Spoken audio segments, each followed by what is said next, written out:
Gamers, welcome back. I am redoing this video to give you an in-depth review on Far Cry 3 to let you know what you're getting out of your $15. So what's happening today is we're going to talk about Far Cry 3 Blood Dragons, which is standalone DLC for Far Cry 3. It is available on the PS3, Xbox 360, and the PC. Anyways, heads up to some of you guys out there who are planning to buy this game. If you've never played an Ubisoft game in your life, or you've never seen Uplay, this game does come with Uplay, which is similar to EA Origin. A lot of people are complaining about that. I see it a lot. You should always read what you're purchasing, because it was available on the front page. If you do find the DRM a hindrance to you, might as well not buy the game and go see Iron Man 3 instead. But you should probably buy the game because it is a great game and you don't know what you're missing out. Anyways, I'm going to get into the controls of the game. The controls are excellent, as you would find in most FPS game nowadays. Everything is rebindable. You'll have the ability to also rebind your pad if you wanted to, if you use a pad, which makes it very versatile. Anyways, the graphic to the game is excellent. It's taken off from Far Cry 3 pretty much, with remodified textures and guns. The theme to it pays homage to the retro 80s with the dark colors and neon lights, so it gives you that vibe.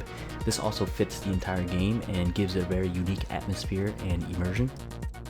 You'll pretty much notice a lot of homage paid in the game to stuff such as the Power Glove. There's a Robocop gun, the Predator sound effects when you use your eye vision. There's even a bow gun that looks like it came straight from Tron in the game. The story of the game is pretty much straightforward and fun. You pretty much play as a badass Cyber Commando Rex, who is put on a mission to stop the evil Colonel Sloan, who wants to pretty much destroy the world with missiles, and by using the power of blood dragons to his advantage.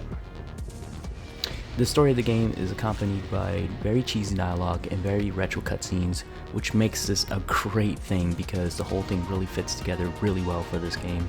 It's really different and fun. The gameplay pretty much consists of taking over garrisons like in Far Cry 3, with either pure stealth and strategy, planning, or all-out explosions and action.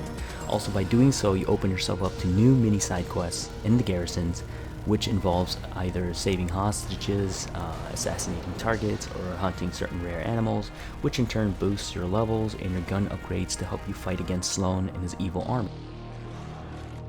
The Blood Dragons themselves are a very nice addition to the game as animals, along with the Robo-Dogs. They are very tough to fight and also at the same time give you the ability to think of new strategies to take over garrisons, especially since they shoot lasers out of their mouth.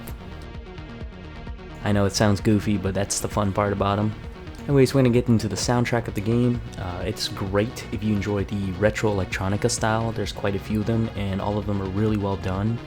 Gives a lot of eargasm, to say it best. Some of the cons really for the game, for the sake of finding it, is that the game is only about, maybe 4 to 5 hours long, depending on how fast you rush the main quest. You can even beat it faster. And pretty much there's no real replayability to it, since this game has no multiplayer or anything on it besides the open world killing and finding collectibles. But even then, the map isn't really that large at all, so eventually you pretty much play it and probably never play the game again. With all that being said, the amount you pay for this game is about $15. It is definitely worth the support because it is downright fun, different, and very enjoyable. So there you have it for my review of Far Cry 3 Blood Dragons. With that being said, the reason I remade this video was to go more in depth about it and put more thought into it, after asking some feedback, to pretty much answer an unproductive asshole who posted a comment on my video on Steam. Since his response before was to call me a nigga, and his intellectual comment quote is that what I made before wasn't a very thoughtful review, I wanted to pretty much defend myself by saying that I did put thought into what I did before. All I did was cut off certain things that are unimportant to viewers and got straight to the point. So next time when you do make a response, at least try to answer with a productive comment to let them know what you want, instead of using the line "you're a nigga" and then thinking you're very funny with it, because it is very confusing. In fact, it made me think your IQ was low. How low, you ask? As low as a Smurf's dick on the floor. And judging from the name you used before, I would probably say it's the very same thing you're sucking on right now. So have a great day, and thanks for watching, guys. That's my rant and video for today. Enjoy the game, and have a nice day until next time.